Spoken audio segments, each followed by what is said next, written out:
My mom's dream for me was to be a nurse in the United States or in the United Kingdom or anywhere really just outside the Philippines. You see, way back in the 2000s, nursing was a big hit in the country. Nursing schools were growing like mushrooms, doctors becoming nurses in high income countries, which we know at some point contributed to health inequities in the Philippines. So, me getting my medicine scholarship and becoming a medical doctor eventually, my mom was kind of disappointed about it. Especially when I decided to work in a far-flung island municipality in the Philippines under the Doctors of the Barrios program, where even a single person there or a community didn't even see a doctor once in their lifetime. I remembered her bugging me why I didn't pursue residency training. One time, she even asked me sarcastically, "Are you even really a doctor?" I wanted to hear your name being paged in the hospital paging system like Dr. Llevado, Dr. Llevado. You're needed in the emergency room. So, you know how Asian moms can be. I had my internship in the largest training hospital in the country, where the brightest physicians and mentors you could possibly ask for. But you know what? We don't have a paging system that time. So my mom didn't hear about my family name, our family name being paged. In that hospital, I vividly remember during my obstetrics rotation that one of my residents was actually very angry at the patient because she and her husband doesn't have enough money for healthcare to actually give birth to their child. She said, "Nanay, hindi ka naman nabuntis kagabi at nanganak ngayong umaga. 9 na buwan kang nagbuntis, bakit hindi ka nag-ipon? Mother, you were not pregnant last night and just gave birth this morning. You were pregnant in the past 9 months. Why didn't you save up for childbirth?" Anyway, I thought being angry with patients was an acceptable practice in a hospital. And it's the patients and the family's fault if they did not have enough money to spend on healthcare. Just like my experiences, we all have witnessed inequities in our home countries. Gladys shared about not having enough clinical trials for people of color, and we know that we needed varied clinical trials and population because oncologic responses may be different from one race to another. Wilfred experienced disparities in accessing healthcare services in the communities of Cameroon. Meanwhile, IFA in the United Kingdom recognized gaps in national health policies and implementation practices. All of these experiences in the communities and in our lives made us who we are today. We pushed boundaries. We have created projects. We developed national policies and a lot more. But I think many of us has reached a point where we have so many questions and doubts. While we have comprehended our deeper role in the inequities that are happening in our communities, we can only do so much, and there are so many things beyond our control. Overwhelmed with passion, our hearts and our minds grew tired. Most, if not all of us, during our first convening were quite frustrated with our work, with our organization, with our bosses. We were overwhelmed, quite burned out, to say the least. I remember in our breakfast together in DC, Odur was lamenting about his frustrations in government and how he felt he was not doing enough. It was so amazing how we supported him. There was no judgment, no prejudice. We sat there, we listened, and we shared about our dispiritedness and discontent as well. Of course, Nyebon complained about her eggs on the first day we met her. Kidding aside, AFHE did an excellent work choosing a group of people with personalities like Zaki from different countries, from different culture and backgrounds to share, learn, unlearn, and support one another so that we may be able to carry and stand for humanity. Thank you, Gwen and Salam, for your leadership. This fellowship, apart from making my mama proud, is a big break for me. I think for all of us, a break to take a step back, see the long view, and take a different perspective on responding to the challenges of health inequities. A physical break from our jobs and responsibilities, taking a breather to rest our weary hearts and minds. In our first week together, we were told to have that North Star, or maybe a South Star in this side of the earth. That big, hairy, audacious goal. And seeing all of us here, I think we all have that already, don't we?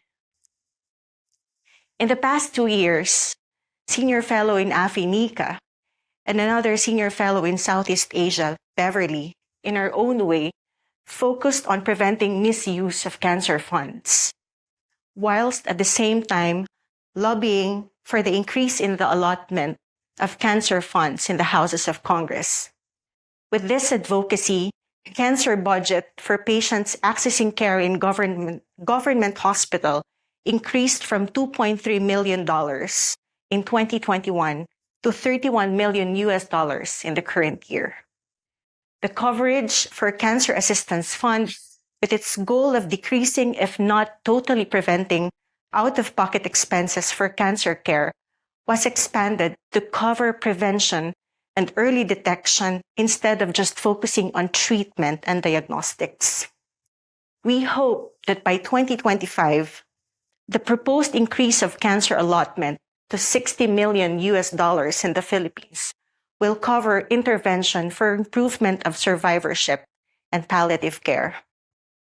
The national health insurance coverage for breast cancer likewise increased from $1,700 to $24,000 to cover immunotherapies and radiation intervention. These collective financing mechanisms were the results of strong advocacy and collective work, and most of all, leadership from all key stakeholders for better outcomes in cancer care in the Philippines. But as my team and I create strategies for improving investments in cancer care in our country, at the back of my mind, I always have this question. Is improvement in financing mechanisms enough to drive sustainable changes in the health system for better cancer care outcomes? Currently, we are only seeing less than 20% of the total number of new cancer patients. Mortality to incidence ratio are still particularly high in lung, liver, and cervical cancers, which have prevention interventions. Patients and their families are still lost in navigating the health systems, which cause delays in care. We still have a lot of things to do in terms of patient navigation, improving human resource capacities, registries in cancer, infrastructure, having a robust cancer care network and pathway, and most importantly, the consideration of patient journeys. You see, working in national government, most often than not, I feel like we work in a safe and comfortable place, and we just accept being okay. We are limited to be creative, to be a learning organization, owing to systemic bureaucracies. We fail to realize that for us to move forward, to be better, significant and systemic change must happen, not just in the institution, but within us, within ourselves. This fellowship made me appreciate simple but critical lessons. Let me share with you my list of 5 things that make sense in AFHE.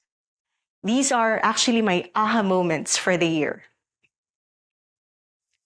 1, leadership is not a position of authority. Having a position of authority does not mean we exercise leadership. Does it make sense? Most of us here are middle managers and we have all these organizational structures and whatnot.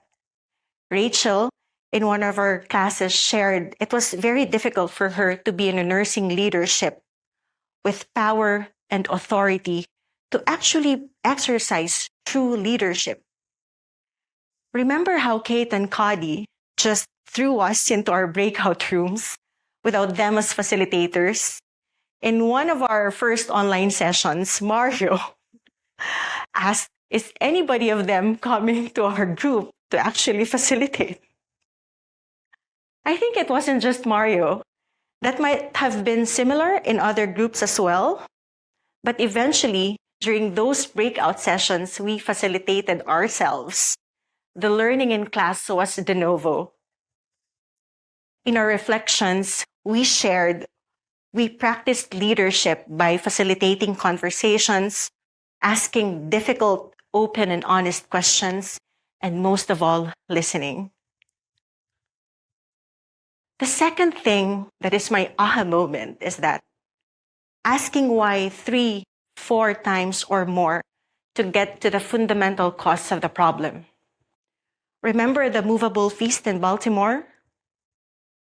They are a nonprofit helping those Marylanders with chronic illness by preparing and delivering medically tailored meals and providing nutrition education.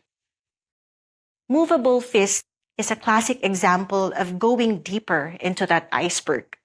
For me, for any doctors here or nurses, if we see a patient with a chronic kidney disease, we just tell them maybe dialysis is a way to go.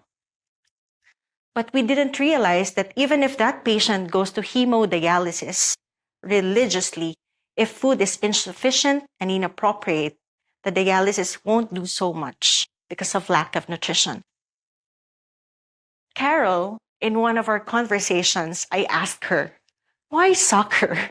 How do you think soccer can address teenage pregnancy in your country? At the back of my mind, I was actually informing myself, or I wanted to say to Carol that maybe we can just provide condoms or family planning commodities or do, sexual and reproductive health education in schools, which is actually the usual intervention. But she said, soccer is our platform to reach more adolescents. She said, you've been through adolescence, Jan, right? We have been through teenage years as well. You won't come to an information session if we are not doing fun things. Soccer is fun. I felt like a fool asking that question to her. Third, we cannot do it alone. One of the assignments that stood out with me was the mapping of actors. This was actually the reason I bought an iPad and a pen. I wanted my illustration to be so beautiful and colorful. I know we do stakeholder analysis, but having those categories of different actors like constituents, leadership, supporters, competition, and opposition, at that time, I even didn't know that I have to manage those in opposition with me. That kind of exercise brought things to perspective with the realization that we cannot do it alone, that there are available human resources whom we can tap and leverage their values and interests. In Rwanda, Sami taught us that while their company is focused in high-level technology and innovation, engaging with communities is critical in bringing about significant iteration to your implementation. Fourth, being vulnerable and authentic. I have not remembered a time in my life which I have cried so much. Jasmine is a testament to that. This fellowship allowed us to feel, to forgive ourselves, to fail forward, to ride a bike, fall down, and learn from our mistakes. I know we would not forget my adventure with Jose and Udur, right? I have been so stressed out about getting things done, getting things accomplished, taking the requirements for graduation. I have been so uptight, and I ceased to realize the wisdom of the group project, which is all about learning from one another and not just completing the task and being compliant.